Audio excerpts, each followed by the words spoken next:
નમસ્કાર દર્શક મિત્રો, હમણાં એક યા બીજા કારણસર આપણે બહાર જમવાનું ઓછું થતું હોય છે. લોકોને મળવા માટે લગ્નના મેળાવડા, રિસેપ્શન બધું જાણે કે સુકાઈ ગયું છે. કોઈની બર્થડેની ઉજવણી, ક્યાંક રિંગ સેરેમની, હમણાં એના પર પડદો પડી ગયો છે. કોરોનાએ એવી તો જબરજસ્ત આપણી જિંદગીને તહસ નહસ અસ્ત વ્યસ્ત કરી નાખી છે કે ઘરમાં બધા ત્રાસી ઉઠ્યા છે. ડોમેસ્ટિક વાયોલન્સના કેસ છેલ્લા 1 વર્ષમાં 40% કરતાં વધારે વધ્યા છે. ચાઇલ્ડ એબ્યુઝના કેસ પણ એટલા જ વધ્યા છે અને સ્કૂલો બંધ છે અને હવે ફરી પાછું કદાચ વર્ક ફ્રોમ હોમ આવે તો નવાઈ પામવા જેવું નહીં હોય. આ પરિસ્થિતિમાં આજે એક એવા પહેલું વિશે વાત કરવી છે જે અનેક લોકોને રોજગારી આપે છે, અનેકને સેવા આપે છે અને આજે એ એક વિકટ પરિસ્થિતિમાંથી પસાર થઈ રહ્યો છે. કોવિડે પોતાનો વિકરાળ પંજો ફેલાવ્યો તેને આજે 1 વર્ષ કરતાં વધુ સમય થયો. એપ્રિલ 2020થી શરૂ થતું નાણાકીય વર્ષ 2020-21 સાવ મનહૂસ રહ્યું એમ કહીએ તો જરાય અતિશયોક્તિ નથી. આ વર્ષમાં એપ્રિલથી જૂન સુધીના પ્રથમ ત્રિમાસિકી ગાળામાં જીડીપી વિકાસ દર 24% કરતાં પણ વધુ ગબડ્યો. અર્થવ્યવસ્થાના પૈડા થંભી ગયા, વિકાસનો ચક્કા જામ થઈ ગયો. આની સૌથી વિપરીત અસર જે કોઈની આગળ નાના અથવા મધ્યમ લાગે તે બધાને થઈ. નાનો ઉદ્યોગ, નાનો વેપારી, નાનો કોઈ પણ પ્રકારનો કારોબારી, બધાને આ પ્રથમ ત્રિમાસિકી ગાળો લોકડાઉનને કારણે બહુ વિપરીત સમય બની રહ્યો. રોજનું કમાઈને રોજનું ખાવાવાળા માટે તો આનાથી ખરાબ સમય કદાચ એમણે જોયો નહીં હોય. પરપ્રાંતીય મજૂરો મોટા પાયે હિજરત કરી ગયા. ભારતમાં એક અહેવાલ મુજબ 10 કરોડથી વધુ લોકો ગરીબીની રેખા નીચે ધકેલાઈ ગયા. આવે સમય પણ મોટા ઉદ્યોગોને સ્વાભાવિક રીતે જાજી તકલીફ નહોતી. આ બધા નાના અને મધ્યમ માણસો જ્યારે પોતાનું અસ્તિત્વ ટકાવી રાખવા માટે તરફડિયા મારતા હતા ત્યારે આ દેશના ટોચના ધનપતિ દર કલાકે 90 કરોડ રૂપિયા જેટલી માતબર કમાણી કરી રહ્યા હતા. એવા અહેવાલો બહાર આવ્યા છે. ભારતીય અર્થવ્યવસ્થામાં સૌથી મોટો ફાળો સેવા ક્ષેત્રનો છે. 60% કરતાં વધુ જીડીપી સેવાકીય ક્ષેત્રમાંથી આવે છે. સેવા ક્ષેત્રમાં 2 ભાગ છે.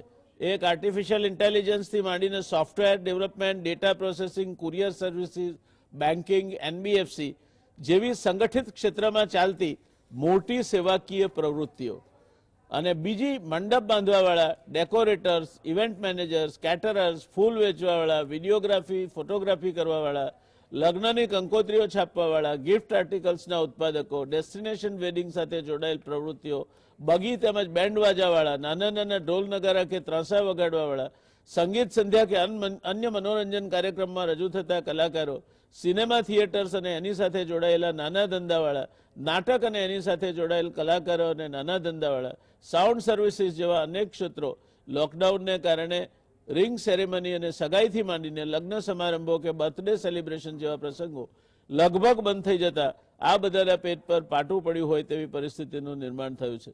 ધાર્મિક પ્રસંગો અને મંદિરોમાં થતા શણગાર તથા ઉજવણી પર પણ પ્રતિબંધ લદાઈ જતા ફૂલોની ખેતી કરનાર ખેડૂતોથી માંડી આ વ્યવસાય સાથે સંકળાયેલ બધા જ મંદીના વિષચક્રમાં સપડાયા છે. આમાંથી મુક્તિ મળવાની શરૂઆત આમ તો લગભગ ઉનાળો ઉતરતા થઈ હતી. ધીરે ધીરે બધું થાળે પડશે એમ લાગતું હતું.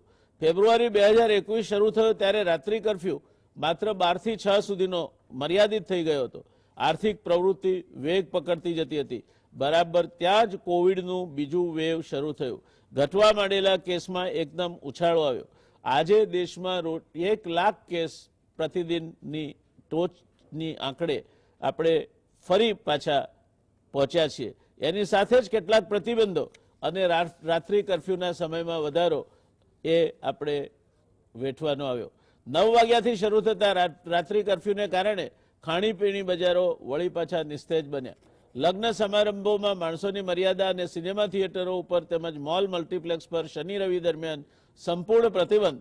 આ બધાને કારણે ફરી એકવાર સેવાકીય ક્ષેત્ર સાથે જોડાયેલ કેટરર્સથી માંડી ફોટોગ્રાફર કે વિડીયોગ્રાફર, ઇવેન્ટ મેનેજર્સ, ડેકોરેટર્સ તેમજ આ બધા સાથે સંલગ્ન અનેક નાના મોટા ધંધાવાળાઓ સામે મંદીનો માહોલ ગુરકિયા કરી રહ્યો છે. 1 થી 9 ધોરણ સુધીની શાળાઓ અનિશ્ચિત સમય માટે બંધ થઈ ગઈ છે. બાકીનું શિક્ષણ ઓનલાઈન ચાલે છે. નાના નાના વ્યાવસાયિકો 1 વર્ષ તો નભી ગયા, પણ હવે એમની ધીરજ અને ક્ષમતાની કસોટી થઈ રહી છે. 200 માણસ સુધીનો જમણવાર કેટરર્સને તો પોસાતો નથી. ત્યાં ઇવેન્ટ મેનેજર્સ, ફોટોગ્રાફર્સ, વિડીયોગ્રાફર જેવી એજન્સીઓની તો વાત જ ક્યાં કરવી. એક ખૂબ મોટો વર્ગ હતો જેણે કોરોનાની રસી આવી અને બ્રહ્માસ્ત્ર સમજીને વધાવી હતી. આજે એ આશા ફળીભૂત નથી થઈ રહી. રાજ્યની મોટામાં મોટી પ્રાઇવેટ પેસેન્જર બસના માલિકે પોતાના લક્ઝરી બસોના જંગી કાફલામાંથી સારી એવી સંખ્યામાં બસો વેચાણ માટે કાઢી છે. 9 વાગે લાગતો કરફ્યુ ખાણીપીણીની બજાર માટે મૃત્યુગંડ સમાન સાબિત થયો છે. કોરોનાના વ્યાપને રોકવા બધાની જરૂરિયાત હશે અને છે, પણ સામે પક્ષે લાખોની સંખ્યામાં લોકો નાદારી તરફ ધકેલાઈ રહ્યા છે, જેની સૌથી વધુ અસર નીચી આવક ધરાવતા અને રોજનું કમાઈને રોજનું ખાતા નાના નાના લારી ગલ્લાવાળાઓ, રસોઈયાઓ, ફોટોગ્રાફર, ઇવેન્ટ મેનેજર્સ વગેરે પર થઈ છે. મધ્યમ અને મોટા ટ્રાન્સપોર્ટર્સ, હોટલ અને રેસ્ટોરાં પણ આમાંથી સાવ બાકાત તો નથી જ. લગ્ન પ્રસંગોમાં મહેમાનોની મર્યાદિત સંખ્યાને કારણે એક અનુમાન મુજબ માત્ર અમદાવાદમાં જ ઇવેન્ટ મેનેજમેન્ટ કંપનીઓએ ₹700 કરોડનો કમરતોડ ફટકો ઝીલ્યો છે.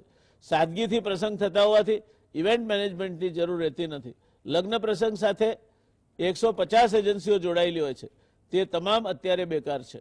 દર વર્ષે થતા લગ્ન પ્રસંગોમાં 50% કરતાં વધુનો ઘટાડો થયો છે, જ્યારે અન્ય પ્રસંગો થતા જ નથી અથવા સાદગીથી આટોપી લેવાય છે. ટૂર ટ્રાવેલ ચાલકોના ફેડરેશનના જણાવ્યા મુજબ સમગ્ર રાજ્યમાં 13,000 ખાનગી બસોમાંથી 5,500 બસ વેચવા માટે કાઢી છે. 30% બસો વેચાઈ ગઈ છે. બાકીની 7500 બસોમાંથી પણ 60% બસો બંધ હાલતમાં છે. રાજ્યમાં 2300 કરોડનું આ કારણથી નુકસાન છે. 5,000 લોકોએ રોજગારી ગુમાવી. એકલા અમદાવાદમાં 1,500 કરોડનું નુકસાન થયું છે. બસ દોડે નહીં તો પણ મહિને 21,000 થી 39,000 સુધીનો આરટીઓ ટેક્સ, 7,000નો વીમો, 20,000 ડ્રાઈવર ક્લીનરનો બેંક હપ્તો, કર્મચારીના પગાર, જીએસટી ₹3500, બસ પાર્કિંગ ચાર્જ સહિત અન્ય વ્યવહારોનું આર્થિક ભારણ હોય છે. આ પરિસ્થિતિની રોજગાર તેમજ અર્થવ્યવસ્થા પર જે અસર થઈ છે તે અસર તો જે જોડો પહેરે છે તેને એ ક્યાં ડંખે છે તે વધારે સમજાય છે. અને એટલે આજે અર્થવ્યવસ્થાના આ સૌથી વધુ ફાળો આપતા સેવાકીય ક્ષેત્રમાં મહત્વનું પ્રદાન કરતા એક મહત્વના ભાગ સાથે જોડાયેલ અગ્રણીઓ સાથે આપણે ચર્ચા કરવાના છીએ. આજની પેનલમાં 4 મહાનુભાવો છે. હર્ષદભાઈ જાટકિયા એ વિડીયો ફોટોગ્રાફર્સ એસોસિએશન ઓફ ગુજરાતના અધ્યક્ષશ્રી છે. એક ખૂબ જાણીતું નામ છે અને વિડીયો ફોટોગ્રાફીના ક્ષેત્રે જાટકિયા બંધુઓ એ એક આઇકોનિક હસ્તી છે એમ કેવું જરાય અતિશયોક્તિ નથી. રાજીવભાઈ છાજડ, ઇવેન્ટ મેનેજમેન્ટ ઇન્ડસ્ટ્રીઝનું એક જાણીતું નામ, આરસી ઇવેન્ટ ઇન્ડિયા લિમિટેડની તમે જાહેરાતો જોઈ હશે. રાજીવભાઈ એના માલિક છે.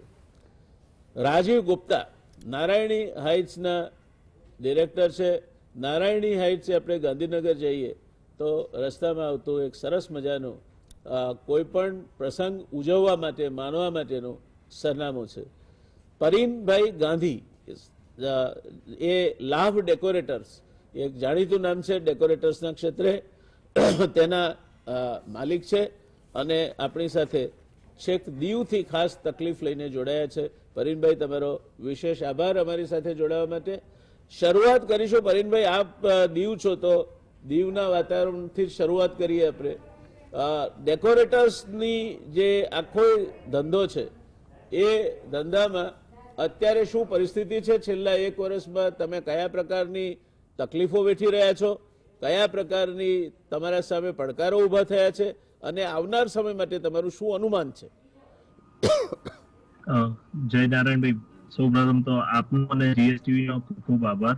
અમને અહીંયા બોલાવવા અને અમારી વ્યથાઓ, અમારી ઇન્ડસ્ટ્રીની ચિંતા અને તેની ચર્ચા કરવા બદલ. હું દીવ નથી પરંતુ હું દાંડી છું, જ્યાં આગળ આવતીકાલે ઉપરાષ્ટ્રપતિ સાહેબ આવવાના છે. એના કામ પેટે હું અહીંયા આવેલો છું. અમારી ઇન્ડસ્ટ્રીની અત્યારે હાલત ખૂબ જ દયનીય છે, ખૂબ જ કફોડી છે. અમે એવું નથી કહેતા કે કોરોનાની સામે અમારી ઇન્ડસ્ટ્રીને ઓપન કરી દેવી જોઈએ કે એકદમ ખોલી દેવી જોઈએ, બીકોઝ આ જે સોશિયલ ગેધરિંગને ખિલાફ આખી એક વસ્તુ કોરોના જે છે કે કોરોના વધારે લોકો મળે તો ફેલાય છે, તે વસ્તુ સાચી છે ને તે સ્વીકારવી જરૂરી છે. પરંતુ દરેક ઇન્ડસ્ટ્રી મુજબ, દરેક સેક્ટર મુજબ એ વસ્તુને હવે સ્વીકારીને એના અનુરૂપ એસઓપી ક્રિએટ કરીને આગળ વધવું જરૂરી છે. 1 વર્ષ સુધી લોકોએ જેમ તેમ કરીને પોતાનું રોજગારી ચલાવી, જ્યાં જે નાના મોટા કામો મળ્યા તે કર્યા, કોઈ કે બીજા કામો શરૂ કર્યા. સો આ બધાની સાથે સાથે હવે એવો સમય આવી ગયો છે કે હવે લોકોને આગળ હજી બીજું 1 વર્ષ આવું ખેંચવાનું આવે તો આ ધંધા રોજગાર બંધ કરીને બીજી લાઈન ચાલુ કરવી પડે કે એવું કરવું પડે. સો આ સમયે કોઈ પણ જગ્યાએ હવે એવો સમય આવી ગયો છે કે અમારી ઇન્ડસ્ટ્રીના અનુરૂપ આના થોડા કાયદા કાનૂન બને. અમે નથી કહેતા કે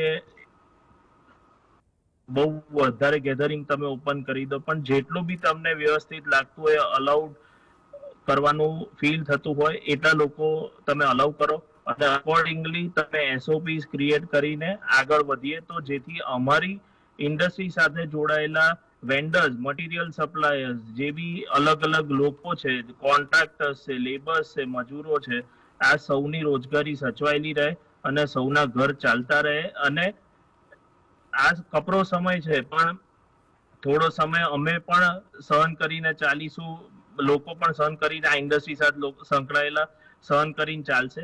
પરંતુ એક સમયથી વધુ લાંબો સમય જ્યારે વીતી જાય છે ત્યારે કોઈ પણ ઇન્ડસ્ટ્રી સરકાર સાથેનો સહકાર ખૂબ જ માંગે છે. ધન્યવાદ પરીનભાઈ. એક નાનો પ્રશ્ન before I move away from you. સરકારનું એવું કહેવું છે કે જરા પણ છૂટ મૂકવામાં આવે એટલે લોકો કોઈ પણ પ્રકારની શિસ્ત પાળતા નથી અને એમને માસ્ક પહેરવામાં તકલીફ પડે છે, દાઢીએ માસ્ક રાખે છે જાણે માસ્ક પોલીસ માટે હોય તે રીતે, અને ટોળે વળે છે એટલે સોશિયલ ડિસ્ટન્સિંગ નથી જાળવતા. તો આપણને નથી લાગતું કે આપણે એક બેજવાબદાર નાગરિકોનો દેશ છીએ? હું અમુક લોકોને લીધે સૌને આપણે એ માટે જવાબદાર ઠેરવવા એ પણ જરૂરી નથી. દરેક વસ્તુમાં બે સાઇડ્સ રહેલી જ હોય છે કે જે લોકો આ વસ્તુ માને ને ઘણા ના માને. પરંતુ જે હોય કે હું મારી કંપની ચલાવતો હોય કે કોઈક એની ઇન્ડસ્ટ્રી ચલાવતો હોય તો એના કાયદા કાનૂનનું પાલન એ કરાવે.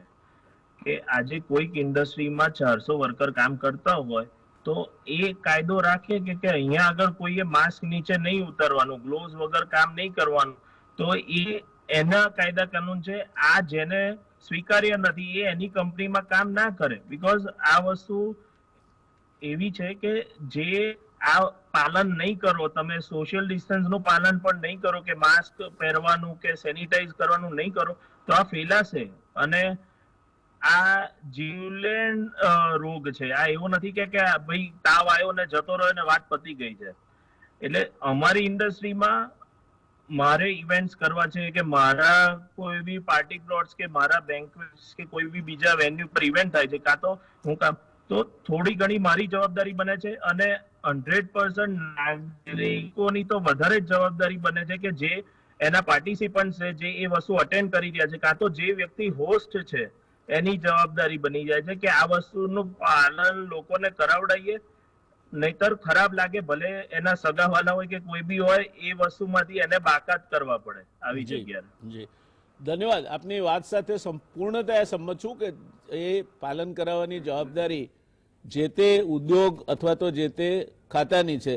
પણ ભારત સરકારે હમણાં જ એક સર્વે બહાર પાડ્યો છે. એ સર્વે પ્રમાણે 50% લોકો આ દેશમાં માસ્ક નથી પહેરતા. એમને માસ્ક પહેરવામાં તકલીફ થાય છે કે બીજા કારણસર. એટલે આપની સાથે હું પૂર્ણતયા સંમત છું. મારી પૂરી સહાનુભૂતિ તમારા ઉદ્યોગ સાથે છે. પણ એ એક હાથે તાળી નહીં પડે. તમે જેમના માટે કામ કરો છો એ લોકોએ પણ જવાબદારીથી વર્તતા શીખવું પડશે. એટલા પૂરતો જ મારો આ પ્રશ્ન આપને પૂછવાનો ઈરાદો હતો. હર્ષદભાઈ, આપના પાસે આવું. આપ તો બહુ લાંબા સમયથી, હું જ્યારથી અમદાવાદમાં કાર્યરત બન્યો, મારી કારકિર્દીની શરૂઆત કરી ત્યારથી આપનું નામ ગાજે છે. અને આ વિડીયોગ્રાફી, ફોટોગ્રાફીના ક્ષેત્રે આપનો માત્ર અનુભવ જ બહુ મોટો છે એવું નહીં, પણ ટેકનોલોજીની દ્રષ્ટિએ પણ આપે ઘણી નવી ટેકનોલોજી લાવીને આ ક્ષેત્રને ઉજાડ્યું છે.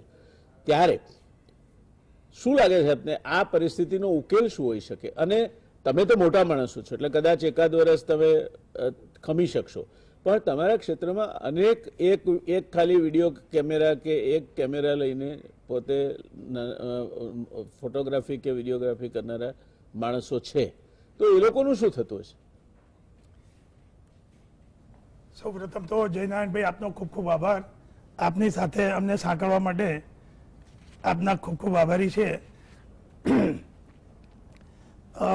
વાસ્તવિક વસ્તુની વાત કરીએ તો સૌ પ્રથમ તો અમારી ઇન્ડસ્ટ્રીઝ માટે હું બે શબ્દ કહું કે વેડિંગ ઇન્ડસ્ટ્રીઝની અંદર ફોટોગ્રાફી અને વિડીયોગ્રાફી ખૂબ જ જરૂરી અને ખૂબ જ જરૂરિયાતવાળી એજન્સી સેવા ગણાય છે. તમે લગ્ન પ્રસંગ હોય, શુભ પ્રસંગ હોય કે અન્ય કોઈ પણ પ્રસંગ હોય, પરંતુ એ પ્રસંગમાં તમે ખૂબ મોટો ખર્ચો કર્યો હોય, ધામધૂમથી તમે સેલિબ્રેશન કરતા હો, ખૂબ જ સારું ડેકોરેશન કર્યું હોય, ખૂબ જ સારું કેટરિંગ, મોંઘામાં મોંઘી ડીશો રાખેલી હોય, પરંતુ જો વિડીયોગ્રાફર અને ફોટોગ્રાફરની હાજરી ના હોય તો આપની પાસે કોઈ યાદગીરી રહેતી નથી. થોડા દિવસો પછી તમે એ બધું ભૂલી જતા હોય છે, જ્યારે ફોટોગ્રાફર અને વિડીયોગ્રાફર આ આપને વર્ષોના વર્ષો સુધી યાદગીરી આપે છે. એટલે જયનારાયણભાઈ, મારું કહેવાનો મતલબ કે ફોટોગ્રાફી, વેડિંગ ઇન્ડસ્ટ્રીઝની અંદર ફોટોગ્રાફી, વિડીયોગ્રાફી ખૂબ જ મહત્વની વસ્તુ છે. આપે જે પ્રશ્ન પૂછો છો તો એના સવાલની અંદર હું કહું કે 22મી માર્ચ 2020માં જે લોકડાઉન વાળી પરિસ્થિતિ આવી, એ લોકડાઉન વાળી પરિસ્થિતિ લાંબુ ચાલી. ત્યારબાદ કર્ફ્યુ વાળી પરિસ્થિતિ પણ ઘણું લાંબુ ચાલી. ત્યારબાદ સમારંભોના ઉપર 50 માણસોનો પ્રતિબંધ આવ્યો. આ બધું ખૂબ લાંબુ ચાલ્યું અને એ ખૂબ લાંબુ ચાલ્યું એ દરમિયાન કેવું છે કે કોઈ પણ વ્યક્તિ હોય તો મોટાભાગે લોકો લગ્નો અથવા કોઈ પણ શુભ પ્રસંગો પોસ્ટપોન કરતા હતા, અથવા જે કોઈ બી લોકોએ ઉજવણી કરવાનો પ્રયત્ન કર્યો તો ખૂબ જ સાદાઈથી કર્યો. આજે નોર્મલ વાત કરું કે તમે જે સિંગલ વિડીયોગ્રાફર કે નાના વિડીયોગ્રાફરની વાત કરી, તો એવા લોકોનું પણ તમે માનો કે પ્રસંગોએ જોવા જાઓ તો એક દિવસનું એ લોકોનું કમસે કમ 25,000 રૂપિયાનું બજેટ મળતું હોય છે, અને એવરેજ જોવા જાઓ તો એક દિવસના 25,000થી 2 લાખ સુધીના બી બજેટો હોય છે. પરંતુ 50 માણસનો પ્રતિબંધ આવ્યો તેને કારણે પછી કોઈ પણ ધામધૂમ થતી નથી અને કોઈ પણ સારી ઉજવણી ન થવાના કારણે લોકોને કેવું છે 5-7 હજારના બજેટની અંદર 5-7 હજારના ટર્નઓવરની અંદર કામ કરવું પડ્યું, અને એ પણ લિમિટેડ ફંક્શનોમાં. એટલે આ સંજોગોમાં છેલ્લા વર્ષમાં અમારી ઇન્ડસ્ટ્રીઝે ખૂબ ખૂબ ખૂબ નુકસાન કર્યું છે, અને અમારા જે બધા ફોટોગ્રાફી સાથે સંકળાયેલા લોકો છે એ લોકોને ખૂબ જ વેઠવાનો વાળો આવ્યો છે. એક વાત વધુ મારે પૂછવી છે આપને કે આપ જે એસોસિએશનના ચેરમેન છો, કેટલા સભ્યો છે અને એની સાથે જોડાયેલા અને સંલગ્ન રહીને કામ કરતા નાના મોટા થઈને કેટલા માણસોને તમારા કારણે રોજી મળતી હશે? એટલે ઇવન સિંગલ કેમેરા વિડીયોગ્રાફર હોય કે ફોટોગ્રાફર હોય તો કેટલા માણસોને રોજી મળતી હશે તમારા કારણે?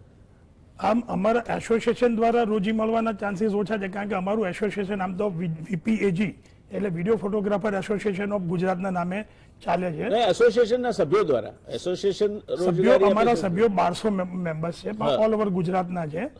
અને એ બધા તો ઠીક છે, પણ જે અનરજિસ્ટર્ડ મેમ્બર છે, અનરજિસ્ટર્ડ મેમ્બર માનો કે ગુજરાતની અંદર જોવા જાવ તો કમસે કમ 1.5 લાખ વિડીયોગ્રાફર ફોટોગ્રાફરો હશે, 1.5 લાખ વિડીયો ફોટોગ્રાફર.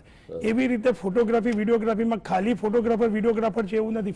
ફોટોગ્રાફી વિડીયોગ્રાફરની સાથે સંકળાયેલ પોસ્ટ પ્રોડક્શનની પણ ઘણી બધી એજન્સીઓ છે, જેવી કે લાઇટમેનો છે, કેમેરામેન આસિસ્ટન્ટો છે, કલર લેબવાળા છે, જીમી જીપવાળા છે, વિડીયો ક્રેઇનવાળા છે, સિનેમેટોગ્રાફીવાળા છે.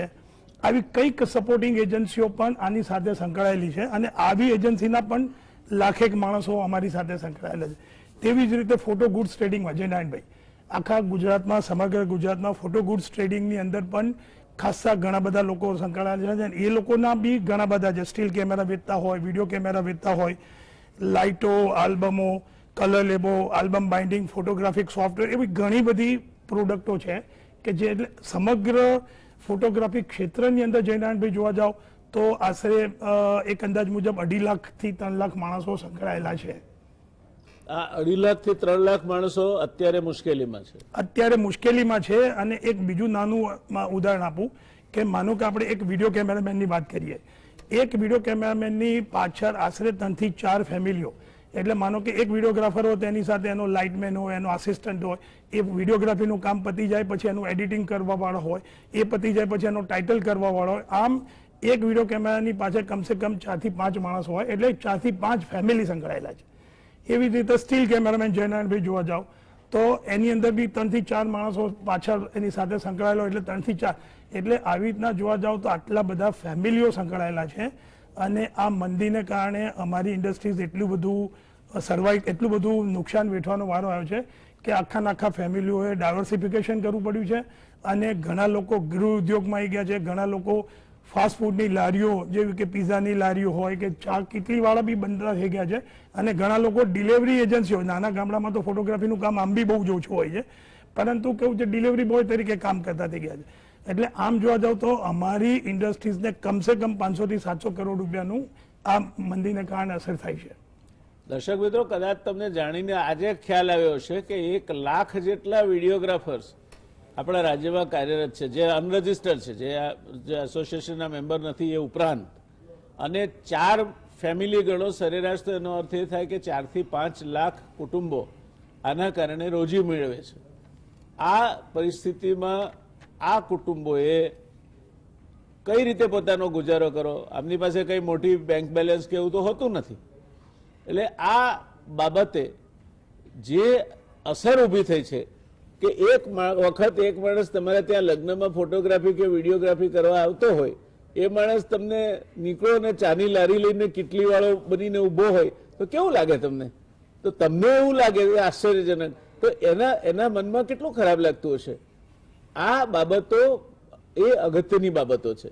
બેરોજગારી માણસને ક્યાં લઈ જાય છે અને પેટનો ખાડો પૂરવા માટેના વલખા, કુટુંબને પાળવા માટેના વલખા એને ક્યાં લઈ જાય છે, એ આજે આપણે તો હસતા ચહેરે ફોટો પડાવીએ છીએ, પણ એ હસતા ચહેરાની પાછળ કેટલા લોકોનો પરિશ્રમ છે. અને જો તમારો હસતા ચહેરાનો ફોટો ન પાડવાનો હોય તો કેટલા લોકોના હસતા ચહેરાના બદલે એની આંખોમાં આંસુ આવી જાય. તે વાત બહુ જ સરસ રીતે હર્ષદભાઈ આપણને કહી. દર્શકો, સમય થયો છે નાનકડા કમર્શિયલ બ્રેક માટેનો. રોકાઈશું કમર્શિયલ બ્રેક માટે, ફરી ચર્ચા ચાલુ રાખીશું. નમસ્કાર દર્શક મિત્રો, બ્રેક બાદ પુનઃ આ રસપ્રદ ચર્ચામાં આપ સૌનું સ્વાગત છે. મેં રસપ્રદ કહ્યું, બહુ ભારે હૈયે કહ્યું છે, કારણ કે જે વાતો થઈ રહી છે એમાં રસ કરતા આંસુ પડે તેવી વાતો વધારે છે. આપણે સીધા જઈશું ભાઈ શ્રી રાજીવભાઈ ગુપ્તા પાસે, ડિરેક્ટર છે નારાયણી હાઇટ્સના. રાજીવભાઈ, આપે એક વાત સાંભળી પરીનભાઈ પાસેથી, ડેકોરેટર પાસેથી, એક વાત સાંભળી હર્ષદભાઈ પાસેથી, વિડીયોગ્રાફર અને ફોટોગ્રાફર એસોસિએશન હતી. મારે આપની પાસેથી જાણવું છે, આપ તો હોટેલ અને બેન્ક્વેટ ને બધા ક્ષેત્રે જોડાયેલા છો, તો શું પરિસ્થિતિ છે એમાં? સૌથી પહેલા જયનારાયણભાઈનો ધન્યવાદ કરું છું. જીએસટીવીનો આભાર માનું છું કે અમને અહીંયા ઇન્વાઇટ કર્યું. હોસ્પિટાલિટી ઇન્ડસ્ટ્રીઝ એક એવી ઇન્ડસ્ટ્રીઝ છે જેમાં એક કંપનીમાં 500 થી 700 લોકો રોજગાર મળે છે. આ બિઝનેસથી કેટરિંગવાળા, ડેકોરેશનવાળા, ઇવેન્ટ કંપની તેમજ હોટલથી સર્વિસ કરનાર લોકો જોડાયેલા છે, જેમને 1 વર્ષથી કોઈ ધંધો થયેલ નથી.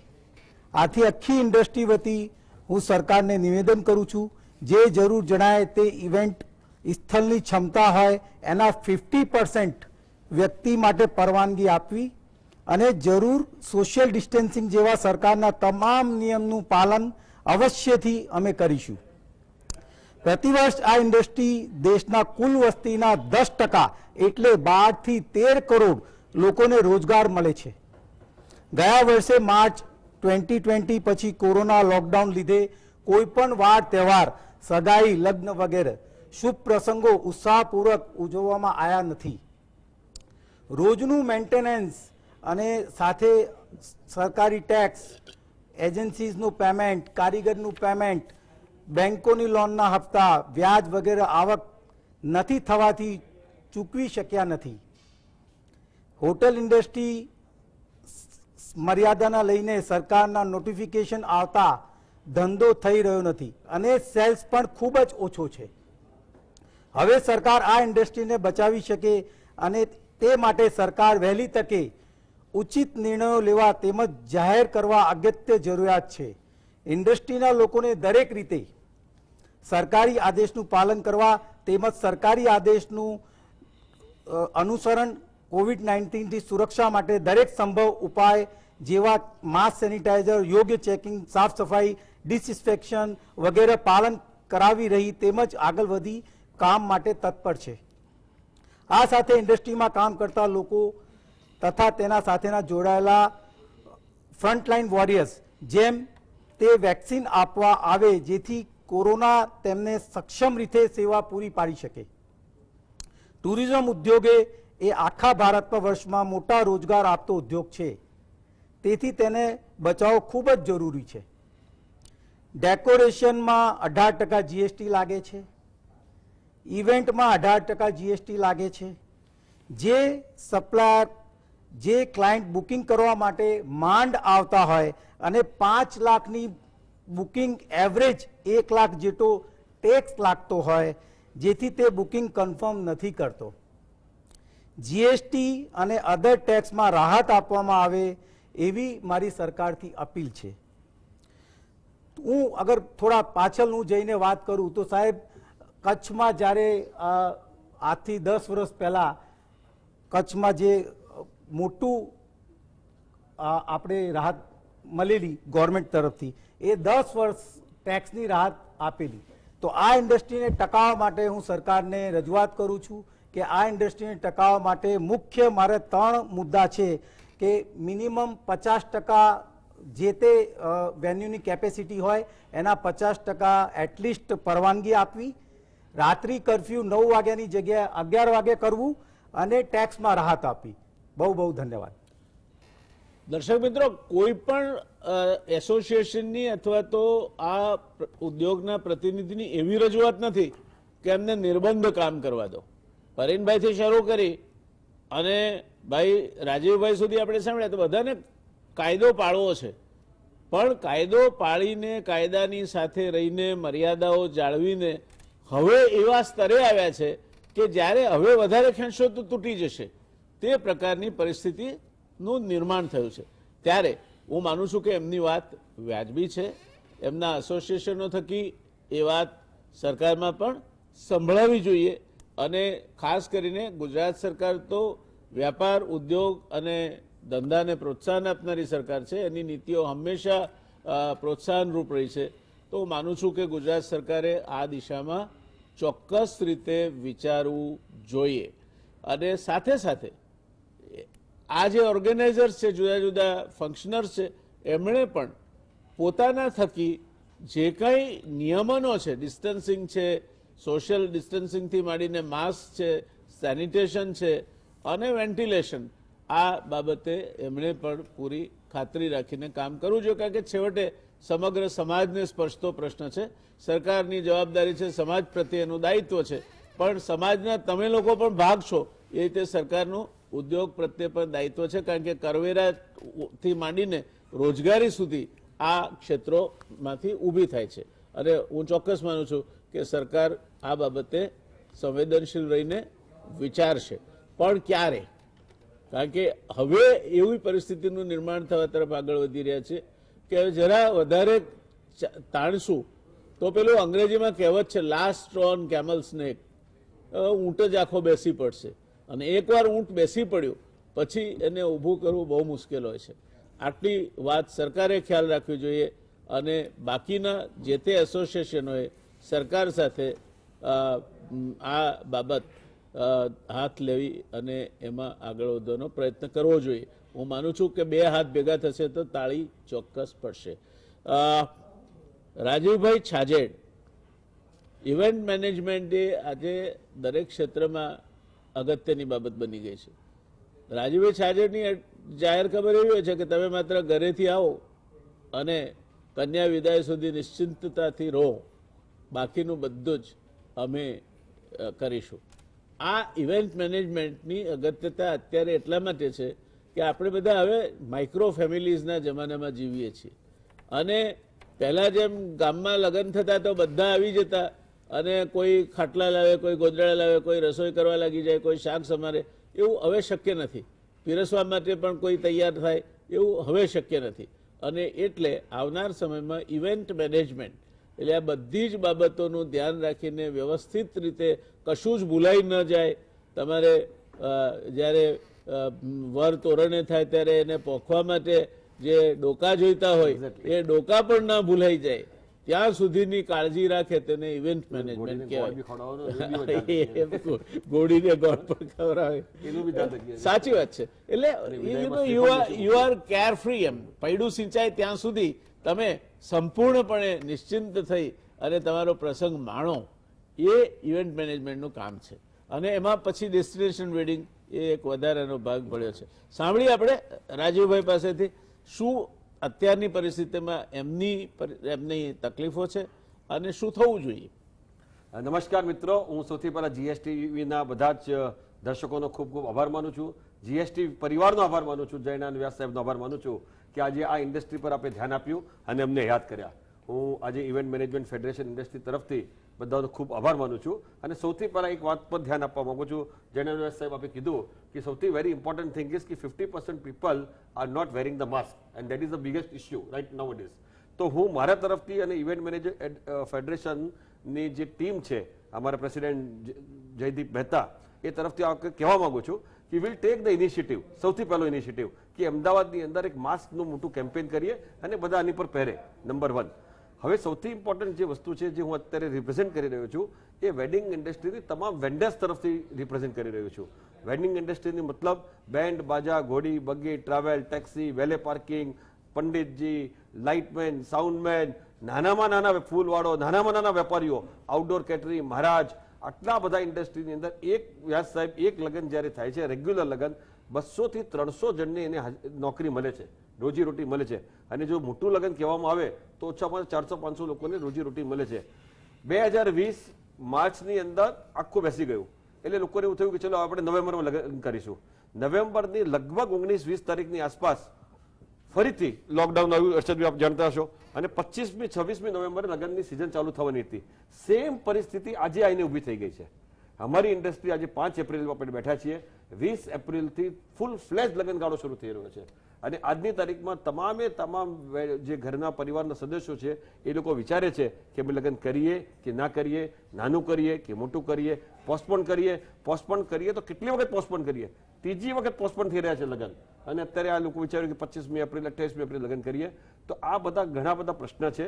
આ તબક્કે હાથ જોડીને નમ્ર અપીલ હું સરકારશ્રીને કરવા માંગુ છું કે એક wedding industry, event industry, hotel industry, travel industry પર થોડું સોફ્ટ ધ્યાન આપે, થોડું પર્સનલાઇઝ દે, થોડું એ લોકોને બોલાવે, એ લોકોને સમજે કે રિયલ પ્રોબ્લેમ શું છે, એનું સોલ્યુશન શું છે. એક વસ્તુ ચોક્કસ કહેવા માંગુ છું, we want to B in the protocol, we want to see the discipline is there.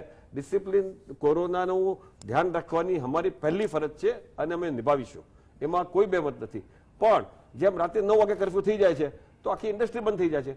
આજની તારીખની અંદર હવે મહારાષ્ટ્રમાં તો આજે બંધ થયું, બાકી કાલ સુધી હોમ ડિલિવરી બી ચાલુ હતું. જો અહીંયા હોમ ડિલિવરી ચાલુ રાખવામાં આવે તો આવી રેસ્ટોરન્ટ ઇન્ડસ્ટ્રી થોડી ઘણી ચાલી શકે. એક વસ્તુ સમજમાં નથી આવતી કે 200ની કેપેસિટી. હવે 200ની કેપેસિટીનો મતલબ શું થયું? આજે જ્યાં 2000 લોકોનો, 1000 લોકોના મોટા મોટા પાર્ટી પ્લોટ છે, જો ત્યાં ટાઈમ મર્યાદા 4-4 કલાક, 5-5 કલાકની કરી નાખવામાં આવે ફંક્શનની, તો 400-500 માણસનો ફંક્શન તો સામાન્ય રીતે થઈ શકે છે. તો બેઝિકલી ઇકોનોમી બી ટકાઈ રહે, સોશિયલ મોરલ બી ટકાઈ રહે. આજે લોકોને પ્રોબ્લેમ એ થઈ ગયો છે, લોકો અપસેટ થઈ ગયા છે, ડિસ્ટર્બ થઈ ગયા છે, ડિમોરલાઇઝ થઈ ગયા છે. ઘરે બેઠા બેઠા એવું થઈ ગયું છે વોટ ટુ ડુ નાઉ. તો આ બધી પરિસ્થિતિથી એક સોશિયલ રીઝન બી છે કે આપણે ફેસ્ટિવલ ચાલશે તો રિટેલ ચાલશે, રિટેલ ચાલશે, લોકો ચાલશે, અને જ્યારે લોકો ચાલશે તો સમાજ ચાલશે. તો મારી નમ્ર વિનંતી સરકારશ્રીને કે થોડું સોફ્ટ હેન્ડલિંગ જો થાય તો બધા જ વેન્ડર્સ, એક આ સામાન્ય જે મહારાજ છે, કુક છે, રસોઈયાઓ છે, આઉટડોર કેટરિંગ કરે છે, એ લોકોની પરિસ્થિતિ જો સમજવા આવે. મને અત્યારે જ ખબર પડી આજની તારીખમાં, અમારે જોડે એક પેલા લગ્ન ગીત વગાડનાર ભાઈ આવતા હતા, ઢોલક વગાડે છે. એમને કીધું ભાઈ શું કરે છે? કે આખા વર્ષ દરમિયાન ઇસ્ત્રી કરી છે, આખા ફ્લેટના કપડા લઈ આવું, ઇસ્ત્રી કરીને આપી દઉં. શું કરે? આજે કામ તો એમને કરવું જ પડે, ઘર તો ચલાવવું જ પડે. એવી હજારો પરિસ્થિતિઓ લોકોની થઈ ગઈ છે. આમાંથી બહાર નીકળીએ. We are very confident. સરકાર પર અમને જબરદસ્ત ભરોસો છે, અમારા પર ધ્યાન આપશે અને અમે આગળ વધીશું એવું વ્યાસ સાહેબ અમને એવું લાગે છે. અને આપના જીએસટીવી માધ્યમ દ્વારા આજે જે ટોક પેનલ થઈ છે તો અમારી વાત ચોક્કસ યથા સમય પર અને રાઈટ પ્લેસ પર પહોંચશે એવું અમારું માનવું છે. Thank you. દર્શક મિત્રો, અમારી ચર્ચાનો હેતુ જ સમાજના કોઈને કોઈ પ્રશ્નને ઉજાગર કરવાનો છે. તમે આ જે ડિબેટ જુઓ છો એમાં એક ચોક્કસ હેતુસર એક સાર સાથે ચર્ચા થાય છે અને જે વાત અત્યાર સુધી થઈ એમાંથી પ્રશ્નનો ઉકેલ કરવો હોય તો શું કરવું જોઈએ તે સ્વાભાવિક રીતે તમને પ્રશ્ન થતો હશે. તો હું માનું છું કે એના 4 પગથિયા છે. પહેલું પગથિયું છે સંપર્ક. સરકાર અને સંબંધિત એસોસિએશન અથવા સરકારના ખાતાઓને સંબંધિત એસોસિએશન એકબીજા સાથે સંપર્ક કરે. સંપર્ક કરે એટલે કાગળ લખે તેવું નહીં, રૂબરૂ મળે, વાત કરે, ચા પીતા પીતા એમને પોતાનું મેમોરેન્ડમ આપે કે સાહેબ આ તકલીફ છે અમારી, મંત્રીશ્રીને પણ મળી શકાય. સંપર્ક પછીનું બીજું પગથિયું છે સંવાદ. તમે સંપર્ક કર્યો પછી સંવાદ ના થાય તો વાત આગળ નહીં વધે. એટલે સંવાદ માટેનો પ્રયત્ન કરવામાં આવે. એમાં ફેડરેશન અથવા તો એમના જે યુનિયન એસોસિએશન હોય તેના જે હોદ્દેદારો છે એમણે અગ્રિમ તબક્કે આ સંવાદ યોજાય તે માટે કાર્યરત બનવું પડે. જો આ સંવાદ યોજાય તો ત્રીજું પગથિયું આવે સમજ. સમજ ઊભી થાય કે ભાઈ શું કહેવા માંગે છે, આ લોકોની મુશ્કેલી શું છે. જો પરીનભાઈ એમ કહે છે કે અમે અમારા પાર્ટી પ્લોટમાં બધા જ નિયમોનું પાલન કરીશું તો એસઓપી કેમ આપણે નક્કી નથી કરતા. તો આ સમજ ઊભી થાય, ડ્રાફ્ટ એસઓપી બને અને આગળ ચાલે. તો ચોથું પગલું આવે સમાધાન એટલે કે સોલ્યુશન. એટલે સંપર્કથી સમાધાન સુધીના 4 પગલાં છે અને એ 4 પગલામાં સ્ટેક હોલ્ડર્સ અને ગવર્મેન્ટ એ બંને સાથે બેસવું પડે. પ્રવાસન ઉદ્યોગ કેટરિંગ આવી જાય એમાં, એ દેશમાં રોજગારી પૂરી પાડનારો એક મોટામાં મોટો સેક્ટર છે અને આપણી મોટામાં મોટો પ્રશ્ન અત્યારે હોય તો બેરોજગારીનો છે. તેવે સમયે રોજગારી પૂરી પાડતો જે સેક્ટર છે એ સેક્ટર એનું કામ સારી રીતે કરી શકે. સરકારના જે કંઈ એપ્રિહેન્શન્સ અથવા તો ચિંતાઓ હોય એ ચિંતાઓને ધ્યાને લઈને સમાજને જવાબદાર રહીને પોતાનું કારણ કે એ બધા પણ સમાજનો ભાગ છે, સામાજિક દાયિત્વ નિભાવીને એમને જે કંઈ સવલતો જોઈતી હોય તે સવલતો મળે તે પ્રકારની વ્યવસ્થા. આ 4 પગલાં, વામનના 2.5 પગલામાં તો ભગવાને એમને બલિરાજાને પાતાળમાં ચાપી દીધા હતા 3.5 ડગલામાં. આપણે 3.5 ઉપર અડધું ડગલું વધારે એટલે પ્રશ્નોને છેક પાતાળમાં ચાપી દઈ શકાય તે પ્રકારની પરિસ્થિતિનું નિર્માણ થાય. એટલે મારી આ મિત્રોને પણ સલાહ છે કે તમે તો સરકાર સાથે જોડાયેલા છો. હું એક ફંક્શન એવું નથી જોતો કોઈ ગવર્નર સાહેબનું હોય કે મુખ્યમંત્રીનું હોય કે પ્રધાનમંત્રીશ્રીનું હોય જ્યાં જાટકીયા બંધુઓની હાજરી ના હોય. તો આનો ઉપયોગ તમારે કરવો જોઈએ. નારાયણી હાઇટ્સમાં ઘણા બધી મહેમાનગતિ કરવાવાળા પણ અધિકારીઓ અને મંત્રીશ્રીઓ હશે, એનો ઉપયોગ પણ કરવો જોઈએ. અને ક્યાંક ક્યાંક તમારા સંપર્કમાં હોય તે ઇવેન્ટ મેનેજમેન્ટમાં કે ડેકોરેટર્સમાં પણ દરેકને બધાની તમે ચારેની જરૂર પડે છે. એટલે દરેકના સંપર્કોને ભેગા કરો અને ભેગા કરીને સરકારની સાથે બેસશો નહીં ત્યાં સુધી કાગળ લખવાથી આ પ્રશ્નોનો ઉકેલ આવે એવું દેખાતું નથી. તમારે 4 પગલાં ચાલવા પડશે. સપ્તપદીના 7 નથી ચાલવાના, તો અહીંયા 4 પગલાં ચાલવા પડશે. સંપર્ક, સંવાદ, સમજ અને સમાધાન. એટલે સંપર્કથી સમાધાન સુધીના 4 પગલામાં હું ચોક્કસ માનું છું કે કોઈ પણ રાજ્ય સરકારને પોતાના ત્યાં ચાલતી આર્થિક પ્રવૃત્તિ વધુ વેગવંતી બને એમાં રસ હોય જ તો જ એને કરવેરા મળે, તો જ રોજગારીના એના પ્રશ્નો હલ થાય, તો જ એના ત્યાં કંઈક અર્થવ્યવસ્થા ધમધમતી છે એવું લાગે. એટલે રાજ્ય સરકારની સાથે બેસી અને આનો સુખદ ઉકેલ આવે. જે કંઈ મર્યાદાઓ સાથે રાજ્ય સરકાર કે આના એસઓપી આ રહેશે તે સાથે એવું કરવું જોઈએ. પરીનભાઈ, લાસ્ટ વર્ડ ફ્રોમ યુ. આમાં શું કહેવું છે આપને? અત્યાર સુધી ચર્ચા થઈ, આપ સાંભળો છો અને છેક દાંડીથી સાંભળો છો, તો શું કહેવું છે આપને? મારું કેવું ખાસ એ છે કે અમે લોકો સરકારશ્રીના નિયમો બધા પાલન કરીએ છીએ અને અમારો આગ્રહ પણ રહે છે કે અમારા ક્લાયન્ટ્સ, અમારી જોડે સંકળાયેલી એજન્સીઓ આ સૌ પાલન કરે. અમારા રોજગાર સાથે પુષ્કળ લોકોની રોજગારીઓ જોડાયેલી છે. જેટલું કાપડ કદાચ કપડામાં વપરાતું હશે એટલું જ કાપડ લગ્ન પાછળ ડેકોરેશન અને લગ્નના કપડામાં એનાથી વધારે આખા ભારતમાં વપરાતું હશે. એટલે કોઈ બી જોડે સંકળાયેલી લોખંડની પાઇપો ક્યાંક બીજે વપરાતી હશે એટલી જ ખીલ્લી, ટેકસ, જે બી તમે પાઇપો, સેટ માટેનું મેટલ ગણો, બધું જ વધારે ને વધારે અહીંયા વપરાતું છે. માત્ર ને માત્ર જેમ સેક્ટર વાઇઝ એરલાઇન્સ ઇન્ડસ્ટ્રી બેસી ના જાય, સરકારે મદદ કરી, એને ઓપન કરી, એમાં જે બી કાયદા કાનૂન SOP લાવ્યા છે મને જાણ નથી, પણ એમાં PPE કિટ ને બધાનું જે SOP લાવ્યા એ મુજબ વેડિંગ ઇન્ડસ્ટ્રી, ઇવેન્ટ ઇન્ડસ્ટ્રી માટે લાવે. જેમ તમે કીધું એમ સંવાદ થાય, એ ચર્ચા થઈને એ ક્રિએટ થાય કે ભાઈ આ ગાઈડલાઇન્સ ફોલો કરાવડાવવાની. ઇવન જે લોકોના ઘરે લગ્ન પ્રસંગ નહીં, આ ઇન્ડસ્ટ્રી છે ને સાહેબ, માત્ર લગ્ન નથી, એક્ઝિબિશન્સ છે, સોશિયલ ઇવેન્ટ છે, આ બધું જ છે. આજે એક એક્ઝિબિશન કેમિકલ ઇન્ડસ્ટ્રીનું નથી થતું કે કોઈ પ્લાસ્ટિક ઇન્ડસ્ટ્રી નથી થતું, તો ત્યાં આગળ એ ઇન્ડસ્ટ્રીને બહુ બધા નવા ક્લાયન્ટ્સ મળે છે, જે લોકોને એ એક જ સ્ટોલમાંથી એની વસ્તુઓ વેચી શકે છે અને લોકો સુધી એ એની પ્રોડક્ટ્સ પહોંચાડી શકે છે. જ્યારે ઓલ ઓવર ઇન્ડિયા લેવલે કે ગુજરાત લેવલે થાય છે, તો આ બધી જ વસ્તુઓ સંકળાયેલી છે. માત્ર લગ્ન એ આ ઇન્ડસ્ટ્રી પાર્ટ નથી, ઘણું બધું છે, નાનાથી મોટું. તો સરકાર હંમેશા વિચારી છે, અમને મદદ કરી છે. આ વખતે ખૂબ જ જરૂર છે આ ઇન્ડસ્ટ્રીને. જેમ રાજીવભાઈએ કીધું કે ધરતીકંપ સમયે કચ્છમાં સ્પેશિયલ જે ટેક્સેશન સિસ્ટમ ડેવલપ કરી હતી, એમ કદાચ આ ઇન્ડસ્ટ્રી માટે એ લોકો કરી શકતા હોય. ટેક્સેશન રાહતથી લઈને ઘણા બધા ટાઈપના ટેક્સ છે આપણા ઇન્ડસ્ટ્રી રિલેટેડ. તો જેટલી મદદ સરકાર કરી શકે. તો આ જે 1 વર્ષ ન ધંધો થવાથી જે બધા પાછળ પડ્યા છે, એ માત્ર 1 વર્ષ પાછા નથી ઠેલાયા, લોકો 3 થી 5 વર્ષ પાછા ઠેલાઈ ગયા છે. તો એ બેઠું થવામાં સરકાર મદદ કરશે તો આવનારા 5 વર્ષમાં કદાચ 1 દશકાનું પગલું આ ઇન્ડસ્ટ્રી આગળ વધી શકશે. પરેનભાઈ, એક ફ્રેન્ક પ્રશ્ન, આપણે આ 4 પગલા વર્ણવ્યા, એમાં તમે કયા પગલે ઉભા છો?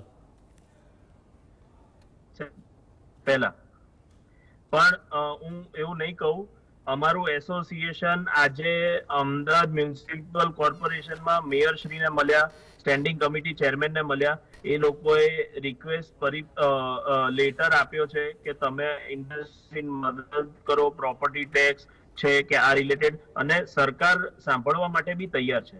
પણ એક સંવાદ થવો જરૂરી હતો, અમારે પહેલ કરવી જરૂરી હતી. ઘણીવાર અમે પણ સમજીએ છીએ કે કોરોના એવી વસ્તુ છે કે જેને અત્યારે અમે 6-8 મહિના છે ને એટલું બધું સરકારની પાછળ ના પડી શકીએ કે તમે કરો જ કરો અમારા માટે, કારણ કે એટલો સમય તો અમારે બી ખંભવું જોઈએ કે સોશિયલ કોઝ માટે કે લોકોને આ બધી વસ્તુ થતી હોય તો અમે બી સમજીને ચાલ્યા. પરંતુ હવે આ ઇન્ડસ્ટ્રી સાથે મારા ખ્યાલથી ગુજરાતમાંથી જ ઓછામાં ઓછા 2 થી 3 લાખ પરિવાર જોડાયેલા છે, વધારે પરિવાર જોડાયેલા હશે, જે લોકોની રોજગારી, એક પરિવારના 6 સભ્યો કે તમે જે બી ગણો 10 લાખ ઉપર પરિવાર જોડાયેલા છે. તો 1/4 અગર ઇન્ડસ્ટ્રી આ ધંધા સાથે જોડાયેલી છે તો એ લોકોની રોજગારીનો સવાલ છે. હવે જી ધન્યવાદ પરેનભાઈ, ખૂબ સરસ રીતે વાત કરી આપે. સવાલ સંપર્કથી સંવાદ તરફ જવાનો છે અને એ સંવાદ સરકાર સાથે જેટલા વહેલા શરૂ કરો તેટલું મને લાગે છે કે ઉપયોગી થશે. દર્શક મિત્રો, એક વાત સમજવી જોઈએ કે સગાઈ કરવી કોઈની કે લગ્ન કરવું એ કઈ ઇન્ડેફિનેટ ટાઈમ સુધી તમે એને મુલતવી ના રાખી શકો. લગ્નની ઉંમરે જ થાય, નહીં તો પછી એનો કોઈ અર્થ નથી. એટલે આ બધી બાબતો એવી નથી કે જે એમ કે તમે ઘણા લાંબા સમય સુધી રોકી રાખી શકો. 3 વખત કંકોત્રી છપાય પછી કેટલી વાત છાપવી છે. એટલે આ પરિસ્થિતિનો ઉકેલ લાવવો જ પડે અને એ ઉકેલ લાવવા માટે જે એસોસિએશનો છે બધાએ ભેગા થઈને, આજે જયારે આખી ચર્ચા થઈ ત્યારે આપણી ધ્યાન પર આવે છે કે 10 લાખ કુટુંબો આની સાથે જોડાયેલા છે. કેટલી મોટી મિનિમમ છે, મિનિમમ ગણીએ આપણે, પણ આપણે અત્યારે તો મર્યાદિત સંખ્યા જ ગણીએ તો કેટલું થયું? એટલે આ બાબત મને લાગે છે કે તમારે બધા એસોસિએશનો રૂપે સરકારશ્રી સાથે લેવી જોઈએ અને સરકારશ્રી સાથે આ બાબત લઈને એનો કંઈક વચ્ચેનો રસ્તો કાઢવો જોઈએ અને એ પ્રમાણે કામગીરી આગળ થાય તે મને લાગે છે કે રાજ્યના હિતમાં છે એટલી જ સમાજના હિતમાં છે, કારણ કે તમે કોઈને ક્યાર સુધી લગ્ન કરતા રોકી રાખશો. એટલે આ બાબતે સજાગ રહેવું જોઈએ. આપ કઈ કહેતા હતા રાજીવભાઈ, શું હતું? ના અમે એવું કહેતા હતા કે વેડિંગ ઇન્ડસ્ટ્રી એટલે સગાઈ ટુ વિદાય. અમારું કોન્સેપ્ટ હોય છે સગાઈ ટુ વિદાય. એક વખત તમે સગાઈથી લઈને વિદાય સુધી તમામ, એટલે એની અંદર આપણે જોયું એટલી બધી ઇન્ડસ્ટ્રી આવી જાય છે. તો હવે અત્યારે કરંટમાં કોરોના છે, કોરોનાની ગંભીરતા છે, પ્રશ્ન મોટો છે, એ હકીકત છે. પણ આ કરંટ સિચ્યુએશનમાં ધ્યાનમાં રાખી અને વેડિંગ ઇન્ડસ્ટ્રી કેવી રીતે ચાલે, હોટલ ઇન્ડસ્ટ્રી કેવી રીતે ચાલે, કેટરિંગ ઇન્ડસ્ટ્રી કેવી રીતે ચાલે, એ જેમ વ્યાસ સાહેબ આપે કીધું એ બહુ અગત્યનું છે. અને મારું એવું માનવું છે કે આ ટોકની પછી જીએસટીવીએ જે પહેલ લીધી છે એનું જરૂર 100% સમાજમાં અને બધી જગ્યાએ અસર પડશે અને કોઈ કોન્ક્રીટ રિઝલ્ટ પર અમે આવીશું. સૌથી પહેલું અમારું એક જ માંગ છે કે વેડિંગ ઇન્ડસ્ટ્રી તરફ, ઇવેન્ટ ઇન્ડસ્ટ્રી તરફ સરકારશ્રીનું, પોલીસ ડિપાર્ટમેન્ટનું થોડું સોફ્ટ હેન્ડલિંગ રહે. રાતે 9 વાગે કર્ફ્યુ લાગી જાય પછી પેલો વેટર છે કે કુક છે, મહારાજ છે, જ્યારે ઘરે જતો હોય તો એને પરેશાની ના થાય. ડેકોરેટરને બીજા દિવસે સવારે 7 વાગે માંડવો તૈયાર કરવાનો હોય એટલે આખી રાતે પેલો કિલ્લા મારતો હોય, મંડપ તૈયાર કરતો હોય તો એને પરવાનગી મળે. એટલે આ અને પર્ટિક્યુલરલી આ આખી ઇન્ડસ્ટ્રી જે ચાલુ થઈ રહી છે એ 20 એપ્રિલથી લઈ સીધી 20 જૂન 15 જુલાઈ સુધી લગભગ ઇન્ડસ્ટ્રી છે. તો આની અંદર કેટલું ધ્યાન આપવામાં આવશે તો મને લાગે સરકારશ્રીનો ખૂબ ખૂબ આભાર માનીએ અને બધા દોનો હાથ એક સાથ હમ એ કહે કે આગે बढ़ते हैं. ધન્યવાદ. દર્શક મિત્રો, આપણે ગુજરાતીમાં એક કહેવત છે કે ગોર પરણાવી આપે. આજની ચર્ચા એ ગોર પરણાવી આપે તે માટેની ચર્ચા છે. ઘર સંસાર જેમને ચલાવવાનો છે એક બાજુ સરકાર છે અને એક બાજુ આપણા આ બધા એસોસિએશન છે. એ બંનેનો ઘર સંસાર સુખીથી ચાલે એ માટે ભેગા થાય બે જણા, એ સંવાદની શરૂઆત કરવા માટે આપણે આ પ્રયત્ન કર્યો છે. રાજીવભાઈ, આપ તો હોટેલ ઇન્ડસ્ટ્રી સાથે, બેન્ક્વેટ સાથે જોડાયેલા છો. આપના કોઈ સૂચનો વિશિષ્ટ હોય પછી છેલ્લે વાઇન્ડ અપ કરીએ આપણે. તો આજે આ ચર્ચામાં એક બહુ સારી વસ્તુ જાણવા મળી છે કે જેમ આપે કીધું કે જે 4 મેઇન મુદ્દા છે કે સૌથી પહેલા સંપર્ક. તો આજે જે એસોસિએશન જે સંપર્ક કરે છે એમાં અમે અમારું પણ જે પણ યોગદાન હશે એ અમે આપીશું. અમે સંપર્કમાં અમે પણ જોડાઈશું. સાથે સાથે જોડાવામાં અમે સંવાદ પણ કરીશું. સાથે એ સમજથી એનો એક ડ્રાફ્ટ એસઓપી જે અમે પોતે હોટલમાં બનાવેલું છે એ એસઓપી ગવર્મેન્ટને મોકલાઈશું અને એનો એક સોલ્યુશન, કોન્ક્રીટ સોલ્યુશન આવે એ બાબતે અમે બધા મળીને એનો કંઈક નિકાલ કરીશું. ધન્યવાદ. હર્ષદભાઈ, મને લાગે છે સરકાર સાથે સૌથી નજીકથી સંકળાયેલા હો તો આપ છો. એટલે જનાનભાઈ સાચી વાત છે અને આપે કીધું તે પ્રમાણે અમે થોડા વખત પહેલા કેવું છે કે 4-5 એસોસિએશનના વડીલો બધા ભેગા થયા હતા. એમાં કેટરિંગ એસોસિએશનમાંથી નરેન્દ્રભાઈ સોમાની હતા, ઇવેન્ટમાંથી જેડી મહેતા હતા, હું હતો, ફોટોગ્રાફીમાંથી. અમે માનનીય મુખ્યમંત્રી શ્રી વિજયભાઈ રૂપાણી સાહેબને મળ્યા હતા. આ બાબતે અમે ઘણી બધી ચર્ચાઓ કરી હતી અને છેલ્લે એમને કીધું, એટલે મીન્સ કે આશ્વાસન આપ્યું હતું કે સમય અને સંજોગો જોતા અમે એ બધા તમને જેટલી છૂટછાટો શક્ય છે તેટલું આપીશું. પણ જયનાનભાઈ, એ તો ઠીક છે, આપણે પેલી નીતિ નિયમોના પાલનોની વાત કરતા નથી કારણ કે બધાએ કરેલી છે. પણ મારી એક બીજી સરકારને ખાસ વિનંતી છે કે જે અત્યારે વેડિંગ ઇન્ડસ્ટ્રીઝ કે કોઈ પણ ઇન્ડસ્ટ્રીઝના જે ફંક્શનો થઈ રહ્યા છે એમાં જે 9 વાગ્યા સુધીની જે કર્ફ્યુની વાત છે, જો માનો કે 9ની જગ્યાએ 11 સુધીની જો કર્ફ્યુની છૂટછાટ આપવામાં આવે તો લોકો પ્રસંગોની ઉજવણી કરવા પ્રેરાશે.